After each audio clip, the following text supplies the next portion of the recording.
So you've made the life-changing decision to become a millionaire. Well, welcome to the club. Let's talk about it today on StarRow.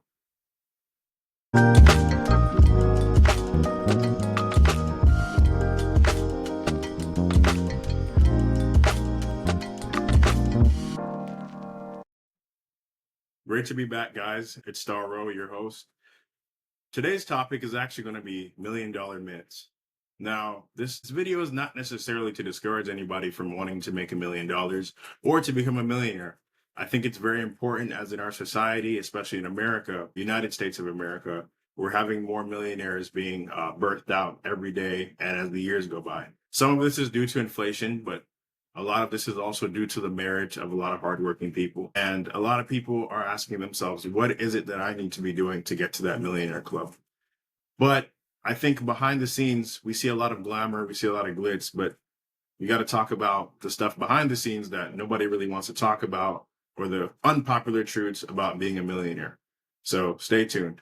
We're going to start with the first myth. Myth number one, liquid versus net worth. So how many people do you see walking around? By the way, I myself am not a millionaire, but the reason why I'm making this video and why I can talk about it is because I've met quite a few millionaires, people who are not famous, are not popular. They're just people who are millionaires, and they are a larger representation of most of the millionaires out there.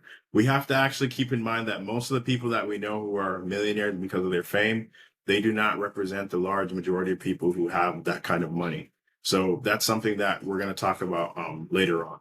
But what I was going to say is liquid versus net worth is a huge discrepancy in this millionaire conversation. How many of you people look at somebody who says, hey, I'm a millionaire, and automatically you start thinking this person must have millions in their bank account? We have to make the simple analogy between having $1,000,000 liquid and having $1,000,000 net worth. The net worth is if I were to take all the things you own, such as your house, your car, your clothes, any other assets you may have, and I were to add them all up and subtract them from the debt you owe, if that number is greater than 1,000,000 or at least 1,000,000, then that means you are a millionaire by net worth. It's not necessarily money. Now, liquid, on the other hand, is when the money itself is actually $1,000,000 or more. So if you were to go to your bank account and there's less than $1,000,000 in there, and you were to look at all of your cash assets and it's less than 1,000,000, that means you are not a millionaire in terms of liquid.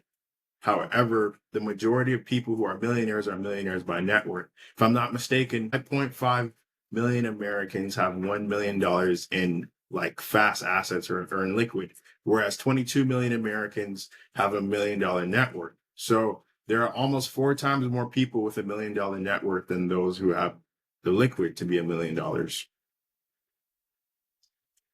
So the next time you see someone who says, hey, I'm a millionaire, don't necessarily take that to mean that they just have hundreds and thousands of millions of dollars waiting to spend, because that's not the case. So anyways, that's the first myth. Let's get to the next one. Myth number two is luxury versus frugality. Frugality is defined as meaning modest or humble, meaning, not overspending.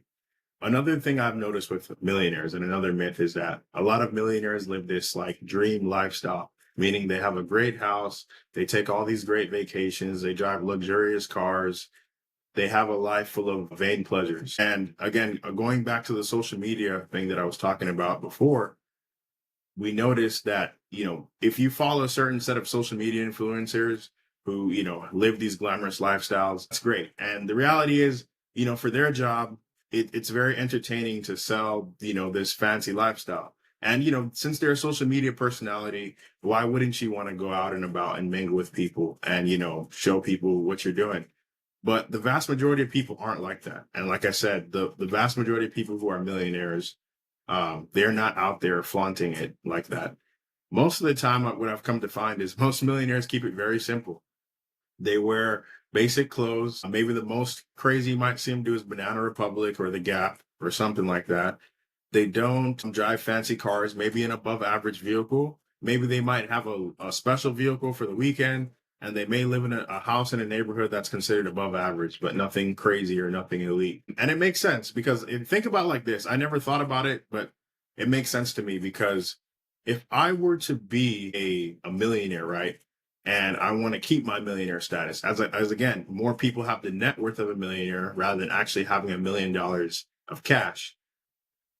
Think it would make more sense that I would not be spending my money so crazily because another thing that people hardly remember is the more money you have, the more debt you tend to incur. So, with that being said, it makes sense that you would want to be a more frugal person because, again, suppose I have $600,000 in assets and I have $400,000 cash. If I'm spending my money like crazy, cash, and I'm not getting that money back into my account through some other means, then I'm no longer a millionaire at that moment. Maybe I can get it back if my paycheck were to give me that sigh of relief to put me back in that status, but I can lose my millionaire status just as fast as I can get it based off of careless spending. And one thing I've tended to notice is that most millionaires you will find they are very frugal and they do not like to spend and live lavish lifestyles carelessly. I think Warren Buffett is probably the greatest example of this. He lived in the same house for 40 something years, probably still lives there, did not change cars until well into his, senior years. But he's like one of the top 10 richest men in the world. That's just he's just a very good example of what a lot of wealthier people tend to be like. And that's not to knock the lavish lifestyles, just to say, if you're thinking, I want to be a millionaire to live this lavish lifestyle, just understand that your millionaire status may be gone by the time that you want to express how much money you have. So just keep that in mind. Let's go to the next myth. Myth number 3, being a millionaire means that I will have more free time. Now, with that being said, right, I think a lot of the times when people see millionaires, especially through social media, because if I'm being honest, most people don't usually tend to have conversations with millionaires, a lot. A lot of the times when we experience millionaires, we experience them through the television or through social media.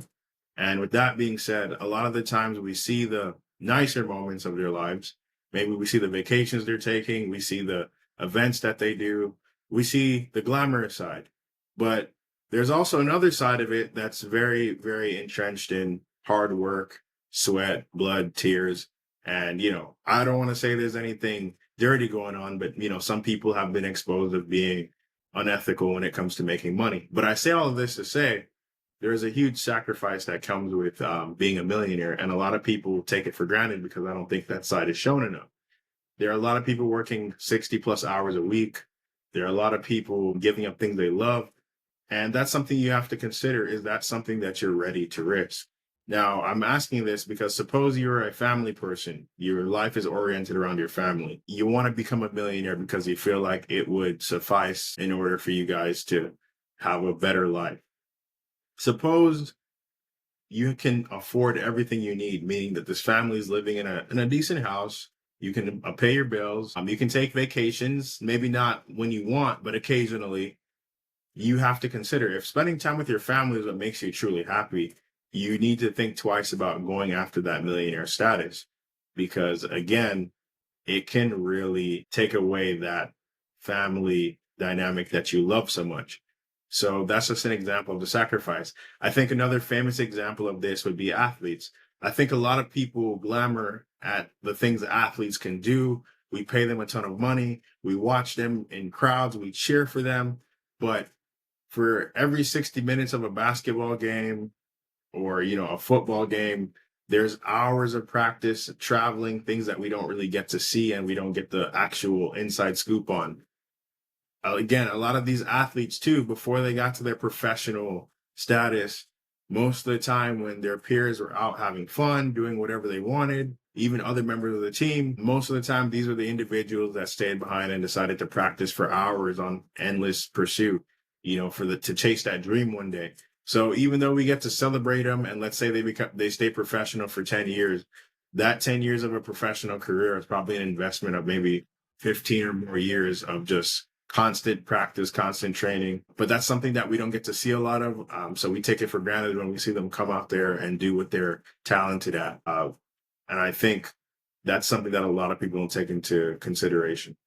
With that being said, this book here, The Psychology of Money, it's a great read by Morgan Housel. I think it's become a standard, you know, it's come like a standard canon now for financial literacy in today's world. And he does an excellent job of talking about the mindset behind having money and the difference between wealthy and rich. And one thing he talked about was a lot of wealthy people, when asked what's something that they wish they could have more of, and it was time. And what he gathered from that is, having more money is supposed to help you make better use of your time.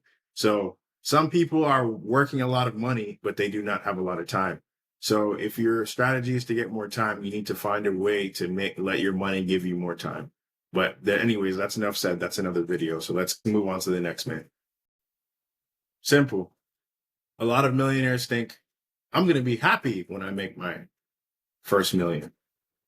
Now, with the reason I'm bringing this up is because my previous video, you can check it out if you want. It was, how much the cost of happiness was, and can you buy happiness? And what that video entailed was some deep research into the idea that when you are an unhappy person, after about $100,000 or so, there's actually not much more room for happiness. So if you are simply chasing $1 million simply because you think it's going to make you happy, then it's going to be pretty hard for you, especially if you're a person who's already living a comfortable life, meaning you're eating, your bills are being paid, you're doing what you need to do. If you're going to chase $1 million to make you happier and you're not a happy person, chances are it might not make you as happy. Can it increase the likelihood that you can give yourself more opportunities to be happy? Sure, but it's not a guarantee. There's no shortcuts around that one. Just had to mention that one just in case, because I know some people are like, oh man, if I only had $1 million, I would be so much happier. But anyways, guys, that's pretty much it. I just wanted to come on here real quick and share that with you guys. I think it's important because as we live in this society and we're trying to make more money to take care of our families or to pursue dreams or passions that we may have been wanting to pursue for a long time, it's important to understand that, the millionaire status, although it's very worshipped, it's very praised in our society, there are a lot of myths, there's a lot of things that people don't talk about. And I just wanted to share this video, not to discourage you, but just to give you a realistic perspective on what it can come with and what you may have to do and how a lot of other millionaires think. Now, I hope you take this information and you apply it the best way you can. And I hope that if you are on the journey to $1 million, I want to wish you the best. I hope that you achieve that success, but just understand that one, having $1 million in net worth is not the same as having $1 million liquid. Two, understand being frugal is better than being luxurious when it comes to maintaining millionaire status. Number three, understand the sacrifice that is required of you in order to get $1 million. Make sure that sacrifice is worth it. Number four, making $1 million cannot make you happy if you are unhappy. So with all that being said, I want you guys to have a beautiful rest of the day. And I look forward to being on here with you guys next time. StarRow. Peace out.